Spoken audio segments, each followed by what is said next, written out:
यार देखो, मुझे ना बहुत गुस्सा आता है किसी भी केस को कवर करते टाइम जब उसके अंदर क्लूज थे सामने एंड उनको नेग्लेक्ट किया गया। उस टाइम पर उस केस को वहीं रोका जा सकता था, लेकिन नहीं, बाउजीपने की भी हद होती है और ये वही केस है, आपको उसी हद तक लेकर जाएगा। एंड अनबिलीवेबली ये बहुत बहुत ज़्यादा ब्रूटल। सबसे पहले तो मेरी ट्रिगर वार्निंग, इसके अंदर मैं बहुत ही ग्राफिक डिटेल्स के बारे में बात करूंगा। सो अगर आप उन चीज़ों को हैंडल नहीं कर सकते तो प्लीज़ इस वीडियो को यहीं छोड़ दें। एंड दूसरा, इस केस में आपको दुनिया की उस मेंटालिटी के बारे में पता चलेगा जिससे हम लोग सभी बचना चाहते हैं, लेकिन फिर भी कहीं ना कहीं से वो हमारे सामने आ जाते हैं, हमारा उनसे एनकाउंटर हो ही जाता है। बट एक एनकाउंटर आप अपने अंगूठे का इस लाइक बटन के साथ करके तो देखिए, देखते हैं कौन मरता है। ऑब्वियसली लाइक बटन मर जाना चाहिए, साथ ही सब्सक्राइब बटन के साथ भी छोटी मोटी मुठभेड़ कर लें और साथ ही कमेंट्स में अपने सवाल जरूर लिखते रहें। आज भी मैं 5 सवाल पिक करूंगा एंड आपको उनका जवाब दूंगा, बट उससे पहले लेट्स डाइव इन।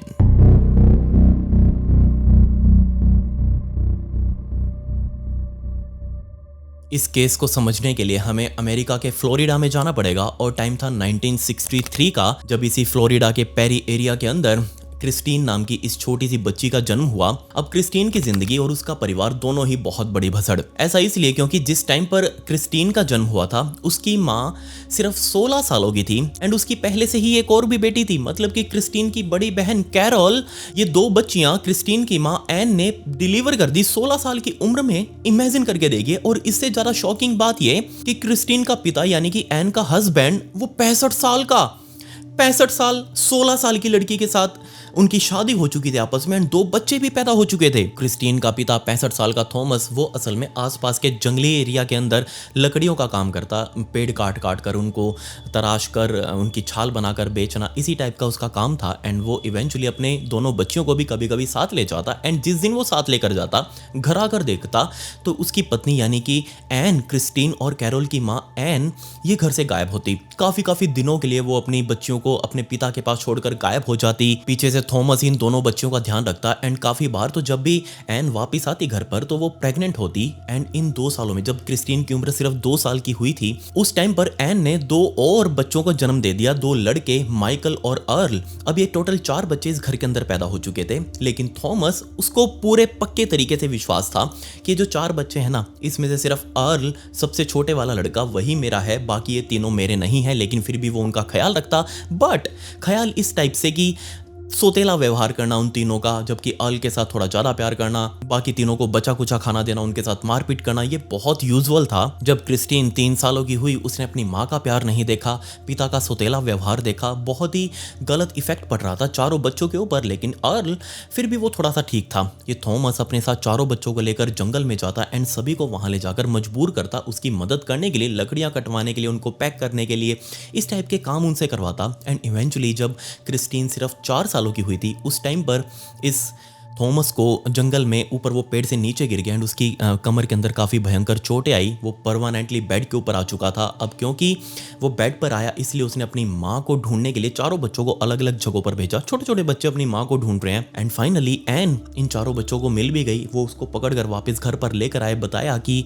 पापा को बैक इंजरी हुई है। अब एन को मजबूरी में अपने पति थॉमस की सेवा करनी पड़ रही थी, बट थॉमस ने बेड पर पड़े पड़े कहा इस एन को कि देखो, अब हम बच्चों को नहीं संभाल सकते, स्पेशली लड़कियों को उनकी ज़्यादा केयर करनी पड़ती है, इसलिए तुम इनको किसी को गोद दे दो। और तब एन ने अपनी दोनों बड़ी बेटी यानी कि कैरोल और क्रिस्टीन, इनको गोद के लिए निकाल दिया एंड जल्दी ही फॉलिंग परिवार, उन्होंने क्रिस्टीन और कैरोल दोनों को अडॉप्ट कर लिया। बट दोनों ही बहनें इस नए परिवार के अंदर आकर और ज़्यादा परेशान हो चुकी थी, क्योंकि जहां पहले उनके माता पिता एन और थॉमस ये उनके साथ सिर्फ मार पिटाई करते थे, बल्कि अब ये जो नया परिवार आया है, इन्होंने इनको सिर्फ और सिर्फ एक टॉर्चर का सब्सटेंस बनाकर रख दिया है। इनके साथ ना सिर्फ वो मारपीट करते हैं, बल्कि स्पेशली कैरोल के साथ तो वो सेक्सुअली अब्यूज़ भी करते हैं। एंड दोनों बहनें बहुत ज़्यादा परेशान। इन्होंने अपने पुराने माता पिता को बताया कि हमारे साथ ये सब कुछ हो रहा है। फॉलिंग परिवार के आस पड़ोसियों से भी बात की गई, उस टाइम पर पुलिस वालों को भी बुलाया गया, बट जो उसका नया पिता था कैरोल और क्रिस्टीन का, जेसी फॉलिंग नाम था उसका, जेसी ने उसको सिरे से नकार दिया कि नहीं, ऐसा कुछ भी नहीं है। इवेंचुअली उसको 2 बार गिरफ्तार भी किया गया था जेसी को,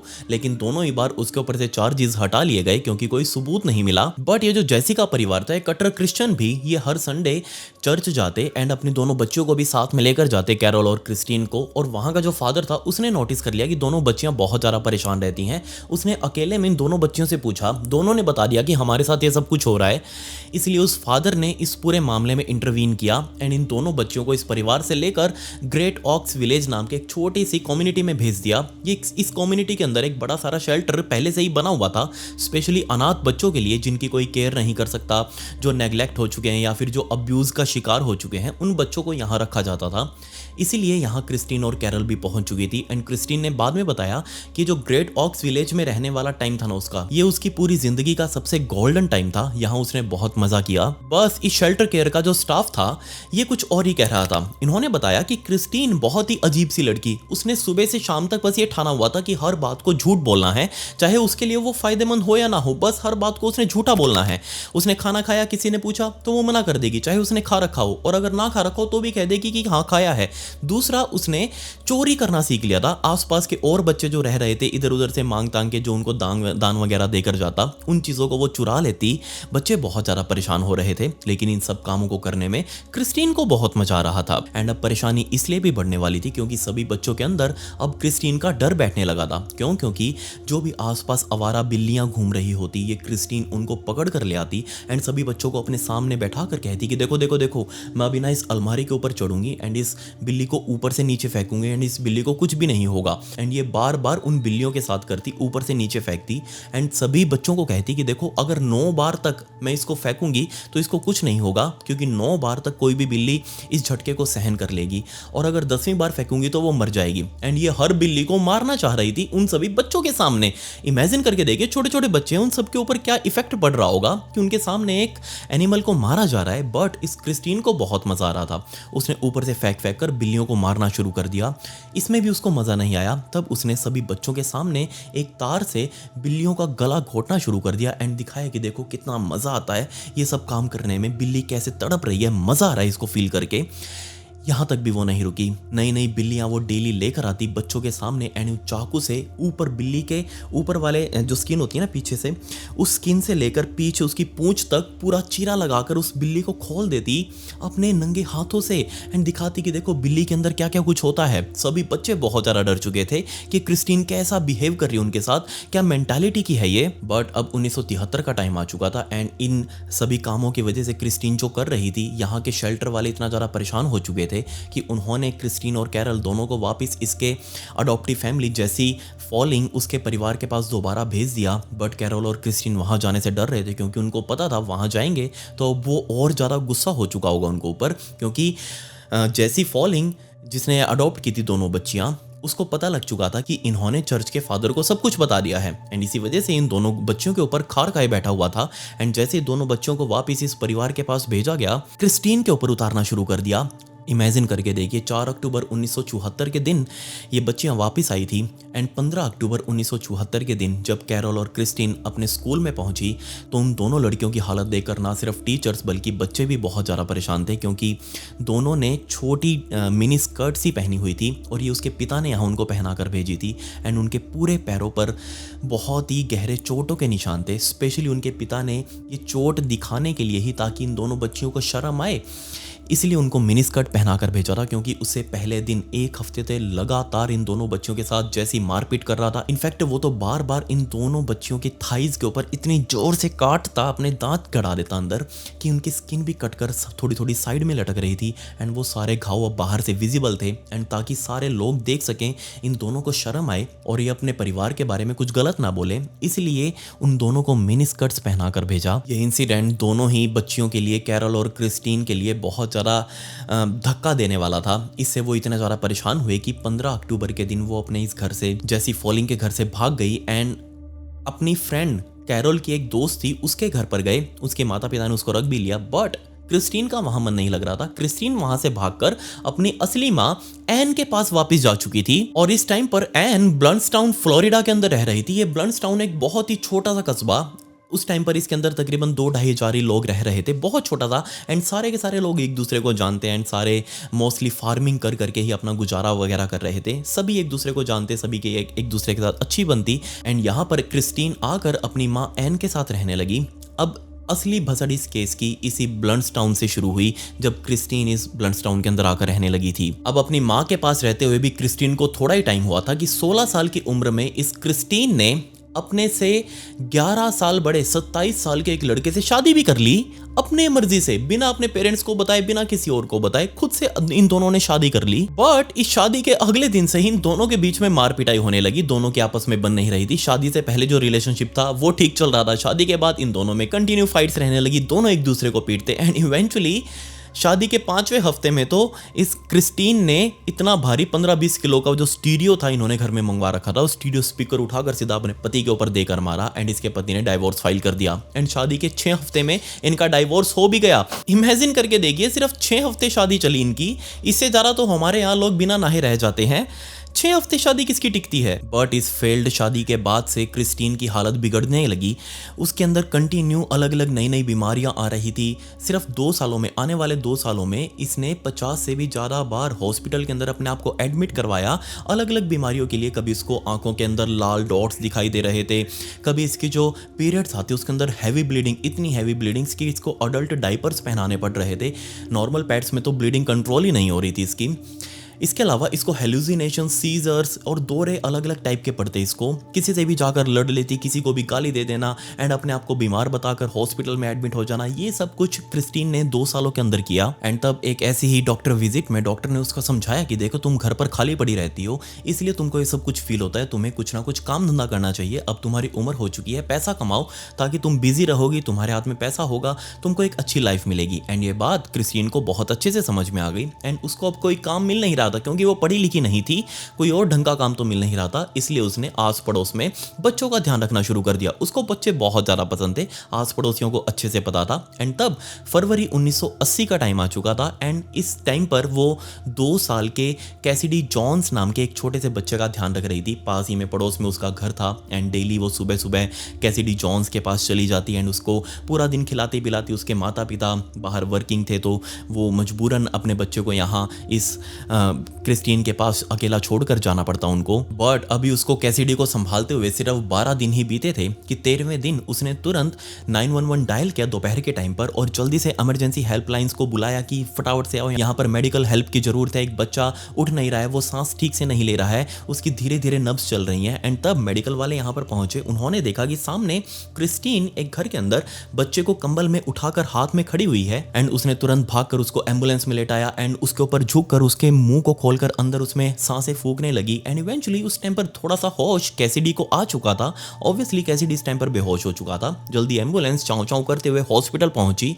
इस क्रिस्टीन ने डॉक्टर्स को बताया कि मैं अपना काम कर रही थी एंड कैसिडी आराम से अपने झूले में सो रहा था। एंड सोते सोते उसने करवट ली एंड वो झूले से नीचे गिर चुका था। नीचे गिरते ही उसने आंखें नहीं खोली, वो बेहोशी की हालत में जाने लगा। मैं बहुत घबरा गई, मैंने इमरजेंसी हेल्पलाइन को फ़ोन किया एंड तब एम्बुलेंस में बिठाकर हम इसको यहाँ पर पहुंचे। डॉक्टर्स ने उसको प्रेज किया कि ओ माय गॉड क्रिस्टीन, तुमने सही मौके पर हमें फ़ोन कर लिया, तुमने इस सिचुएशन को बहुत अच्छे से हैंडल किया, तुम एक बहुत अच्छी सेवियर हो। बट डॉक्टर्स ने यहाँ कैसिडी का सिर्फ 3 ही दिन ख्याल रखा। चौथे दिन तो कैसिडी की मौत हो चुकी थी। एंड जब उसका पोस्टमार्टम किया गया तो डॉक्टर्स ने बताया कि कैसिडी को इंसेफेलाइटिस यानी कि ब्रेन इन्फ्लेमेशन, ये सिर्फ तभी होता है जब दिमाग पर बहुत गहरी चोट लगती हो, तब उसके अंदर सूजन आती है एंड ये हाल होता है। इस टाइम पर माता पिता भी बहुत ज़्यादा हैरान कि जब तू यहाँ थी क्रिस्टीन तो बच्चा कैसे गिर गया, उसके सिर में चोट कैसे लग गई। वो बोली कि मैं सिर्फ बाथरूम करने के लिए गई थी एंड बच्चा आराम से अपने झूले में सो रहा था, वहाँ से वो उठकर कैसे गिर गया मुझे नहीं पता। ऑब्वियसली इस टाइम पर यहाँ रेड फ्लैग्स उठने चाहिए थे, लेकिन किसी ने भी कुछ खास ध्यान नहीं दिया। पुलिस वाले भी आए थे मौके पर, लेकिन उन्होंने भी कुछ खास इन्वेस्टिगेशन नहीं करी। इसमें पुलिस ने हल्की फुल्की पूछताछ इस क्रिस्टीन से करी थी, लेकिन इवेंचुअली उसके खिलाफ कोई सबूत नहीं मिला, इसलिए इस केस को वहीं पर बंद कर दिया गया। इसी महीने में फरवरी 1980 के एंड में ये क्रिस्टीन एक 4 साल के जेफरी नाम के बच्चे की देखभाल कर रही थी अपने ही पड़ोस में। जेफरी के माता पिता ने इस क्रिस्टीन को सिर्फ रात के लिए हायर किया था, क्योंकि उनकी नाइट ड्यूटी चल रही थी एंड बच्चे का ध्यान रखने के लिए उनको कोई चाहिए था। इसलिए क्रिस्टीन अब डेली रात को आती एंड जेफरी का ध्यान रखती। बट सडनली अपनी ड्यूटी के सिर्फ 5वें दिन जेफरी, उसकी सांस रुक चुकी थी एंड इसने तुरंत 911 अगेन डायल किया। पुलिस वालों के साथ साथ मेडिकल हेल्प भी यहाँ घर पर पहुंची एंड यहाँ पहुंचते ही क्रिस्टीन ने उनको बताया कि जेफरी को सांस नहीं आ रही। मेडिकल वाले उस जेफरी के पास पहुंचे एंड उसको चेक किया और एक्चुअल में जेफरी सांस नहीं ले रहा था। उसको तुरंत एम्बुलेंस में लोड करके हॉस्पिटल लेकर गए। क्रिस्टीन भी साथ में गई एंड जाकर उसने बस सडनली यही कहा डॉक्टर्स को कि मैं और जेफरी आराम से सो रहे थे एंड तभी मैंने नोटिस किया कि जेफरी हिल नहीं रहा, उसका सांस लेने पर पेट नहीं फूल रहा, वरना वो दूर से दिखता है कि हाँ बच्चा सांस ले रहा है, लेकिन ये नहीं हिल रहा था। जब मैंने चेक किया तो ये ठंडा पड़ा हुआ था। बदकिस्मती से डॉक्टर्स उस टाइम पर जेफरी को नहीं बचा पाए, जेफरी भी मर चुका था।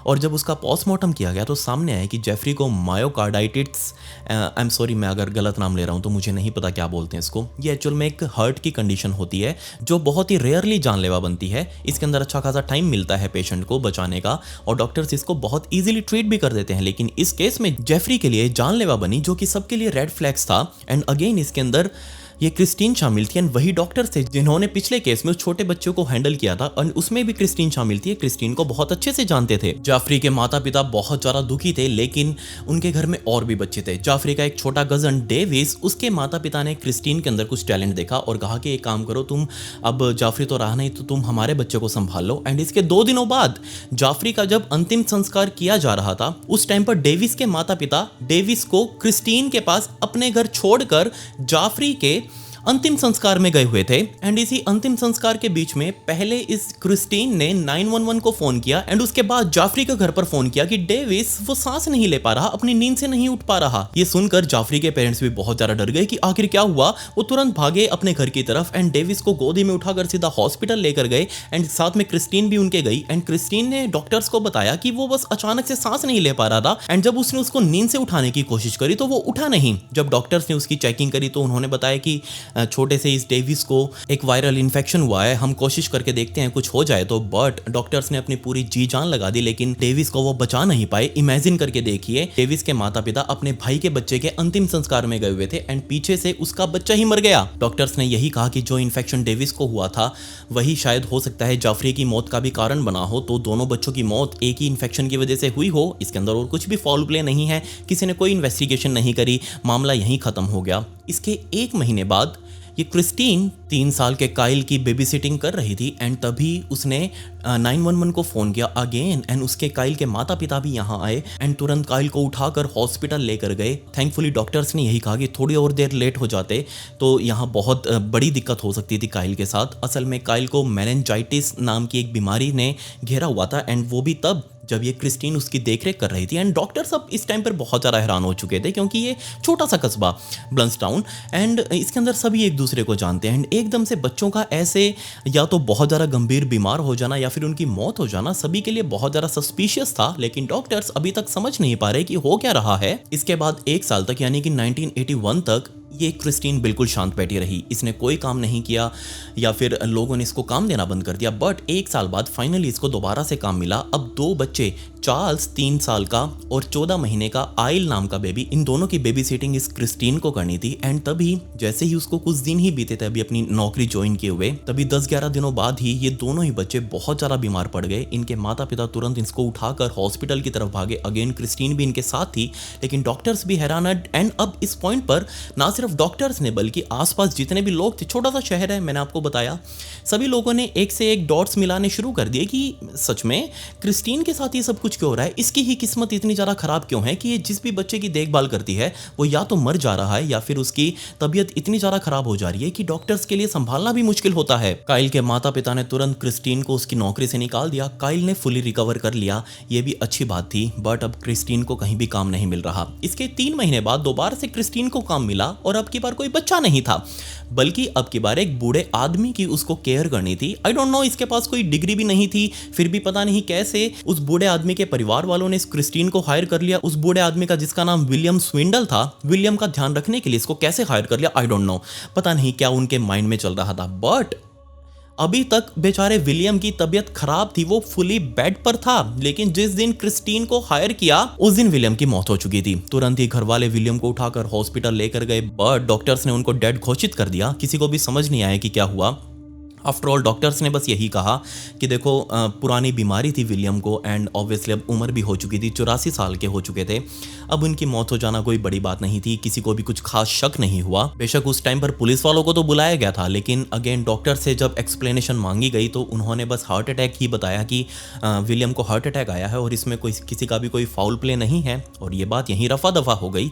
विलियम का अंतिम संस्कार भी कर दिया गया। इसके 1 महीने बाद क्रिस्टीन को दोबारा से काम मिला एंड अब की बार उसको 3 महीने की एक नवजात बच्ची जेनिफर, उसका ध्यान रखना था। एंड परिवार वाले बहुत ज़्यादा सतर्क थे इस बच्ची को लेकर कि कहीं भी क्रिस्टीन के साथ उसको अकेला नहीं छोड़ते। मतलब कि जब भी क्रिस्टीन इस बेबी जेनिफर के पास होती तो वो हमेशा उसके ऊपर निगरानी बनाकर रखते कि क्रिस्टीन कुछ गलत तो नहीं कर रही, क्योंकि शक सभी को था लेकिन मजबूरी थी इसको हायर करना। एंड 1981 में ही एक दिन वो पूरा परिवार क्रिस्टीन को अपने साथ गाड़ी में बैठाकर सुपरमार्केट की तरफ लेकर गया। एंड सुपरमार्केट में गाड़ी पार्क करने के बाद सभी लोग गाड़ी से बाहर निकले और उतरते ही क्रिस्टीन को कहा कि काम करो, तुम जेनिफर को यहीं गाड़ी में अपने साथ रखो, हम अभी शॉपिंग करके अंदर से बाहर आते हैं एंड वापस अपने घर चलेंगे। क्रिस्टीन ने कहा कोई दिक्कत नहीं, आप जाकर आइए। एंड सारा परिवार सुपरमार्केट के अंदर गया। एंड तकरीबन 20 मिनटों बाद जब वो बाहर आए तब उन्होंने देखा कि बाहर क्रिस्टीन बहुत ज्यादा पैनिक कर रही है, इधर उधर घूम रही है, कंफ्यूज लग रही है। एंड जब जाकर उससे पूछा कि क्या हुआ क्रिस्टीन, तो उसने कहा कि अंदर बेबी जेनिफर वो सांस नहीं ले पा रही, वो शायद मर चुकी है। तुरंत ये परिवार लेकर जेनिफर को हॉस्पिटल की तरफ भागा। डॉक्टर्स ने भी उसको डेड घोषित कर दिया। एंड आफ्टर ऑल उन्होंने यही कहा कि हो सकता है बेबी जेनिफर को सडन डेथ सिंड्रोम हुआ हो।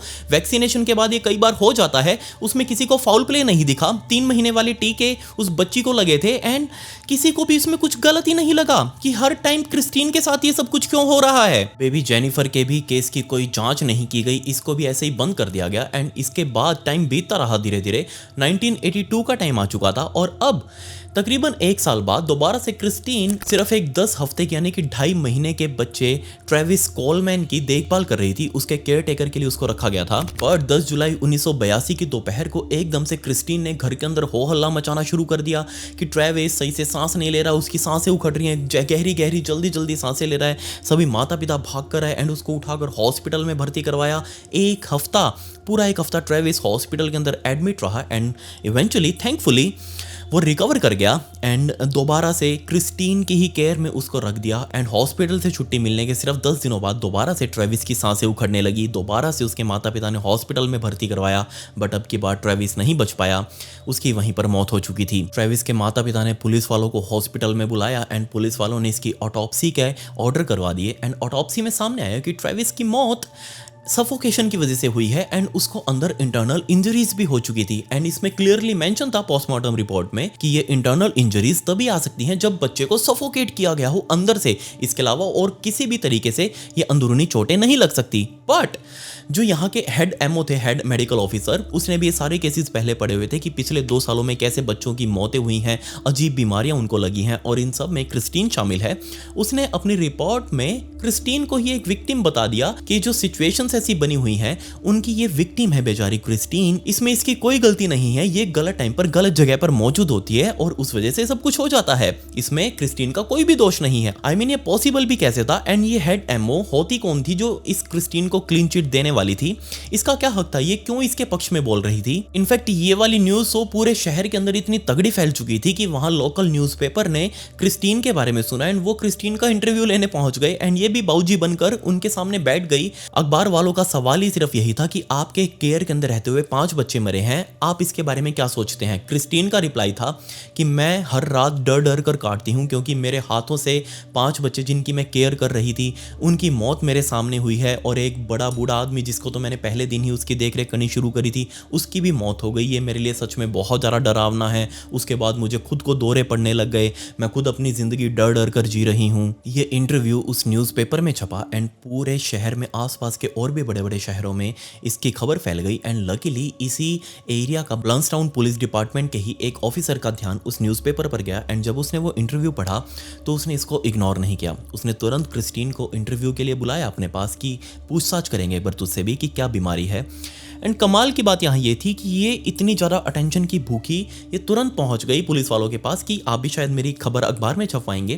पुलिस वालों ने कहा कि अगर ज़रूरत पड़ी तो अखबार में ज़रूर छपवाएंगे। वहाँ इससे थोड़ी कड़ी पूछताछ की गई एंड ये पहले ही कड़ी पूछताछ में इसने सब कुछ हक दिया पुलिस वालों के आगे कि हाँ जी बाबूजी मैंने सब कुछ कांड किया है। एंड इसने जो रीज़न बताया ना आगे वो सच में बहुत ज़्यादा अनबिलीवेबल, बहुत ज़्यादा ग्राफिक। इसने तुरंत एडमिट कर लिया कि हाँ मैंने 5 बच्चों को मारा है, एक बड़े बूढ़े आदमी को मारा है एंड ये सब मैंने इसलिए किया क्योंकि मैं जब उन बच्चों को एंड उस बूढ़े आदमी को देख रही थी उनके अंदर से आवाज़ आ रही थी। जिसको भी देखती, जिस भी बच्चे को देखती उसके अंदर से आवाज़ आती kill the baby, kill the baby. And मुझे वो करना पड़ता क्यों, क्योंकि उस टाइम पर मैं अपने कंट्रोल में नहीं होती। जैसे उस बच्चे का ध्यान रखते हुए मैं उसको देखती तभी उसका फेस अचानक से चिल्लाने लगता कि मुझे मार दो एंड मैं तुरंत साइड में रखा हुआ मेरा तकिया उठाती एंड उस तकिए को ले जाकर बच्चे के मुंह पर रखती एंड तब तक रखती जब तक वो बस मरने वाला हो, मरा ना हो, बस मरने वाला हो। उसके मुंह को तब तक दबा कर रखती जब तक उसका दम ना घुटने लगे। पुलिस वालों ने ये बयान उसके रिकॉर्ड किए एंड उसको 3 मर्डर्स के लिए तो पहले अरेस्ट कर लिया, जिसमें जेनिफर, जेफरी और लास्ट वाला ट्रेविस कॉलमन। इन 3 बच्चों का मर्डर तो उसने सबसे पहले एक्सेप्ट किया था एंड इन मर्डर्स के लिए तो उसको तुरंत अरेस्ट कर लिया गया। उसकी पूछताछ का दूसरा राउंड शुरू हुआ, जिसमें उसने कैसिडी जॉनसन का जो दूसरा मर्डर था वो कबूला उसने एंड कहा कि मैं जब बच्चे को देख रही थी तब वो बहुत ज़ोर ज़ोर से रोने लगी एंड रोते रोते उसके वो बच्ची तो एक्चुअल में रो रही है, उसको भूख लगी होगी, उसको कुछ चाहिए होगा इसलिए वो रो रही है, लेकिन उसके अंदर से मुझे जो आवाज़ फील हो रही थी वो यही थी कि kill the baby, kill the baby. And मैंने इंस्टेंटली रिएक्ट किया, अपना तकिया उठाया, कैसिडी के मुंह पर रखा एंड उसको तब तक दबा कर रखा जब तक उसका दम घुटने ना लगे। बस उसको मारा नहीं, उसको अधमरा से भी गंदा हाल उसका करके छोड़ दिया एंड तब मैंने मेडिकल हेल्पलाइन को फ़ोन किया। एंड उससे भी ज़्यादा हैरान कर देने वाली मौत तो थी उस बूढ़े आदमी की। जब उससे पूछा गया कि तुमने उस बूढ़े आदमी को क्यों मारा, इसका रिप्लाई इतना भयंकर था। इसने सिंपली वर्ड्स में कहा कि वो इतना तो जी चुका था, आगे उसको जीकर क्या करना था। अरे तूने पहले 5 बच्चे मार दिए हैं, वो तो अभी दुनिया में आए थे, उन्होंने तो देखा भी नहीं था, उनको क्यों मारा। बूढ़े आदमी का तो इसने कह दिया कि वो इतना जी चुका था, अब आगे जी कर क्या करेगा, उसकी ज़िंदगी पहले ही नरक थी, वो बेड के ऊपर था। अनबिलीवेबल, ये इतने इजी वे में उसको बोल रही थी जैसे इसके लिए बिल्कुल नॉर्मल सा हो, इसको बिल्कुल भी अजीब या फिर इसके मुंह पर कोई भी रिमॉर्स नाम की चीज़ ना हो। जल्दी इसको कोर्ट के अंदर पेश किया गया, बट अब क्योंकि इसने खुद से अपना सारा गुनाह कबूल कर दिया था इसलिए इसको डेथ पेनल्टी नहीं दी गई और प्रोसिक्यूटर ने भी इसके लिए डेथ पेनल्टी की डिमांड नहीं करी, इसके लिए 3 लाइफ सेंटेंसेस की डिमांड करी एंड जज ने उसको तुरंत 3 लाइफ सेंटेंसेस दे दी, मतलब कि 3 बार उम्र कैद की सजा। एंड जब तक वो जिंदा रहेगी तब तक वो जेल में रहेगी। लेकिन अब आप कहेंगे इसका मोटिव क्या था, इसको ये सब कुछ करके मिल क्या रहा था। तो असल में अब तक आपको समझ भी आ गया होगा कि ये किस चीज़ की भूखी थी। तो इसका मतलब साफ था कि इसको चाहिए अटेंशन। अगर घर में ये मौजूद है तो सिर्फ सारे लोग इसके ऊपर अपनी अटेंशन बनाकर रखो। अगर वहाँ बच्चा मौजूद है तो बच्चे से ध्यान हटाकर इसके ऊपर ध्यान लगाओ, इसको पूछो इसने कुछ खाया नहीं खाया, इसको कैसा फील हो रहा है, इसको क्या पहनना है, ये कहाँ जाएगी, इसका ही सारे मिलकर ख्याल रखो। बच्चे का ख्याल अपने आप हो जाएगा, सिर्फ इसके ऊपर अपनी नजर बनाकर रखो। इसने तुरंत पुलिस वालों को कह दिया कि अगर आप मुझे जेल में भी बुला रहे हैं, मुझे रख रहे हैं, तो मुझे वहां अटेंशन चाहिए, वरना मेरे हाथ से कुछ भी हो सकता है। कभी भी बाद में ये मत बोलना कि ये क्या कर दिया क्रिस्टीन तूने, इसलिए मुझे अटेंशन चाहिए। सिंपली इसको बहुत भूख थी बचपन से ही, जब से ये पैदा हुई थी उसके बाद से, जब उसको उस ग्रेट ऑक्स विलेज में रखा गया था ना, होम शेल्टर के अंदर, बच्चों के शेल्टर के अंदर, वहां इसको अटेंशन चाहिए थी। इसको सबसे हटकर दिखना था, सारे बच्चे इससे डरें या फिर इसको अटेंशन दें, इसलिए उनको बिल्लियां मार मार कर दिखा रही थी कि हाँ सभी का ध्यान मेरे ऊपर रहे, लोग मेरा इंटरव्यू लें, मुझसे पूछें, मुझसे बातें करें। ये बार बार लगातार कांड करती रही। 6 लोगों की इसने हत्या कर दी, 6 इंसानों की इसने हत्या कर दी ताकि इसको अटेंशन मिल सके। एंड पुलिस वालों की अटेंशन फाइनली इसके ऊपर गई एंड इसको अरेस्ट भी कर लिया। 3 लाइफ सेंटेंसेस इसको मिली। बट इमेजिन करके देखिए, जो लोग इसको अपने बच्चों का ध्यान रखने के लिए हायर कर रहे थे उनको कोई आइडिया नहीं था कि वो एक सीरियल किलर को हायर कर रहे हैं। जी हाँ, पुलिस वालों ने इसको एट द एंड एक सीरियल किलर घोषित कर दिया, जिसका कोई मतलब नहीं था। ये रैंडम लोगों को, रैंडम बच्चों को या फिर इंसानों को मार रही थी, इसलिए इसको सीरियल किलर कहा गया। लेकिन आप खुद सोच कर देखिए क्या बीती होगी उन 5 बच्चों के ऊपर जो खुद से बोल नहीं सकते, खुद से कुछ एक्सप्रेस नहीं कर सकते। वो खुद किसी के ध्यान के ऊपर निर्भर हैं, कोई उनका ध्यान रखेगा तो उनको दूध मिलेगा, उनको खाना मिलेगा। लेकिन ये केयरटेकर जिसको इसी काम के लिए रखा गया था कि तू इनको खाना खिलाएगी, दूध पिलाएगी, इनका ध्यान रखेगी, इनकी साफ सफाई करेगी, बट इसने अपनी ड्यूटी टाइम में तकिया उठाकर उनका दम घोट दिया, सिर्फ इसलिए ताकि इसको अटेंशन मिल सके। घर वाले आएंगे तो ये देखेंगे कि इसकी केयर में हुआ है, लोग आसपास के इससे पूछेंगे कि आखिर हुआ क्या था इन बच्चों के साथ। सो मैंने ऐसे बहुत सारे केसेस हमारे भारत में भी देखे हैं। लोग कॉरपोरेट सेक्टर के अंदर रहते हुए, पति और पत्नी दोनों नौकरी पर रहते हैं, वो अपने बच्चों का ख्याल रखने के लिए बाहर से नैनीज या बेबी सीटर हायर करते हैं। प्रोफेशन गलत नहीं है, बहुत अच्छा प्रोफेशन है, सेवा का काम है देखो ये। लेकिन सिर्फ उसी व्यक्ति के लिए जो इसको सेवा भाव से निभाता हो। पैसा देखो आने जानी चीज़ है। किसी भी पेशेंट की अगर आप केयर कर रहे हो या फिर बच्चे की केयर कर रहे हो तो वो एक सेवा है। पैसा उसके बदले कितना मिल रहा है वो मैटर नहीं करता। एंड जो भी इस प्रोफेशन के अंदर है, मैं उनसे बस यही रिक्वेस्ट करूंगा कि माँ बाप हो या फिर फैमिली वाले हों, वो बहुत विश्वास करके आपको अपने जिगर का टुकड़ा सौंपते हैं। सो उस जिगर के टुकड़े को आप भी अपना मानकर ही उसकी केयर करें। बच्चों के साथ ऐसा वैसा हो जाना, बहुत सारे मामले ऐसे सामने आते हैं, माता पिता को मजबूरन अपने घर में सीसीटीवी लगाकर देखना पड़ता है कि क्या बेबी सीटर जिसको ध्यान रखने के लिए रखा गया है, जिसको वो पैसे देते हैं, क्या वो उनके बच्चे का ध्यान ठीक से रख रहे हैं नहीं रख रहे। बहुत सारे ऐसे अजीब केसेस सामने आते हैं। अगर आपने भी ऐसा कोई बेबी सीटर का केस देखा हो अपने आसपास जिसने कुछ कांड किया हो, जो जन्म से ही कांडी हो, उसके बारे में नीचे मुझे ज़रूर बताएं कमेंट्स में। मैं आपकी कमेंट्स की वेट करूंगा। और आप इस केस के बारे में क्या सोचते हैं उसके बारे में भी नीचे ज़रूर जिक्र करें। बट अब उससे पहले आज का Q&A। आज का हमारा पहला सवाल सोनम का। हेलो भैया, आई एम फ्रॉम सिक्किम। आप सिक्किम घूमने आओ, बहुत सुंदर प्लेस है सिक्किम। मैं आपका वीडियोस लॉकडाउन से देख रहा हूँ, बहुत अच्छा स्टोरी टेलिंग वीडियो बनाते हैं, आई लव इट। मैं आर्टिस्ट हूँ, मैं काम करते टाइम आपकी वीडियो सुनता हूँ। अगर आप यही स्टोरी स्पॉटिफाई में भी डालोगे तो अच्छा है। कीप गोइंग ऑन भैया। Thank you so much Sonam. And हाँ, सिक्किम बहुत अच्छा प्लेस है। मैं एक बार आया हूँ ज़िंदगी में वहाँ पर एंड मुझे बहुत अच्छा लगा था। ज़्यादा टाइम वहाँ रुक नहीं पाया था, सिर्फ 4-5 घंटे मैं वहाँ रुका था एंड उसके बाद मुझे वहाँ से निकलना था। बहुत ही अच्छी जगह है, नो डाउट इसमें। एंड मैं जल्दी घूमने आऊँगा। एंड आप में से कौन कौन नॉर्थ ईस्ट से है उसके बारे में भी मुझे जरूर नीचे बताएं। नॉर्थ ईस्ट में कौन कौन सी जगह घूमने के लिए अच्छी हैं मुझे बताइए, मैं वहाँ पर जरूर आना चाहूँगा। एंड आप सभी से मिलना भी है मुझे वहाँ पर, सो जल्दी आने का वहाँ प्लान करूँगा। एंड आपने कहा स्पॉटिफाई के ऊपर, आप उसके लिए भी मुझे बताएं कि क्या मुझे मेरी ये स्टोरीज स्पॉटिफाई के ऊपर डालनी चाहिए नहीं। अगर आप में से ज़्यादा लोग हाँ कहेंगे तो मैं इन स्टोरीज को वहाँ भी जरूर डालूंगा। आज का हमारा दूसरा सवाल द अनसीन एग्जिस्ट का। Sir you are doing great job, love to hear ई stories but I am not happy with others who copying your stories and not explaining the way does sir. Love from Darjeeling. Thank you so much the unseen exist.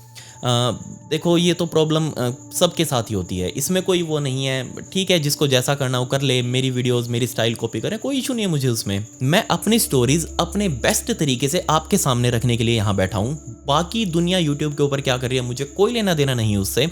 बाकी दुनिया तो देखो यार, सट्टेबाजी promote कर करके उन्होंने करोड़ों के घर बना लिए एंड ऑल दैट। बहुत सारे ऐसे यूट्यूबर्स आपको मिल जाएंगे एंड आपके रोल मॉडल, जिनको आप रोल मॉडल बोलते हो, वो सट्टा प्रमोट कर करके पता नहीं क्या कुछ बन के बैठे हुए हैं। मुझे किसी से कोई लेना देना नहीं है। बट हाँ, मेरी जो स्टोरीज हैं मुझे अपने स्टाइल में सुनाना पसंद है, डिटेल में थोड़ा सा।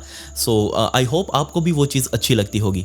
बाकी लोग क्या कर रहे हैं उसको कॉपी कर रहे हैं, करने दो, आप उनके ऊपर ज़्यादा ध्यान मत दीजिए। बट आप हाँ, उनके कमेंट सेक्शन में जाकर कमेंट जरूर कर देना कि जो भी आपको अच्छा लगे उसमें आप मिस्टीरियस दुनिया के बारे में बोल सकते हैं। आप उसमें जो भी आपको अच्छा लगे आप उसमें ज़रूर बोल सकते हैं उनको। आज का हमारा तीसरा सवाल मंडी किंग का। लव यू विकी भाई, मैं आपकी वीडियोस बहुत पहले से देख रहा हूं, जब आप दुनिया की वैसी अजीबो गरीब चीज़ों की और लोकेशंस के बारे में वीडियो बनाया करते थे। आपका वो स्टाइल हमेशा से कमाल का रहा है। मैं भी आपकी तरह क्राइम स्टोरीज़ बनाना चाहता हूँ। बस ये जानना था कि बिल्कुल बेसिक से शुरुआत कहाँ से और कैसे करूँ।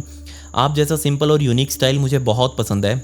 मैं अपना एक अलग अंदाज़ कैसे बनाऊं, प्लीज़ थोड़ा गाइड कर दो भाई। बस आप ऐसे ही आगे बढ़ते रहो। आपको वहाँ से यहाँ तक पहुँचते देखा है, दिल को बहुत सुकून मिलता है।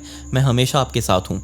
Thank you so much brother, आपने इतना प्यारा कमेंट किया एंड आपने कहा कि आपको भी ऐसा ही कुछ बनाना है। बहुत अच्छी बात है। आपका अगर पैशन है, मैं आपको सिर्फ यही कहूँगा, अगर आपका पैशन है तो ही आप इसको फॉलो करना, वरना आप धक्के से अगर करोगे, सिर्फ पैसा कमाने के लिए करोगे, नहीं कर पाओगे। थोड़े टाइम में हार मान जाओगे, यूट्यूब आपको बाहर निकाल देगा। अगर आपको सच में मज़ा आता है तो आप ज़रूर इसको ट्राई करो। बहुत ही बेसिक से सिंपल से रखिए।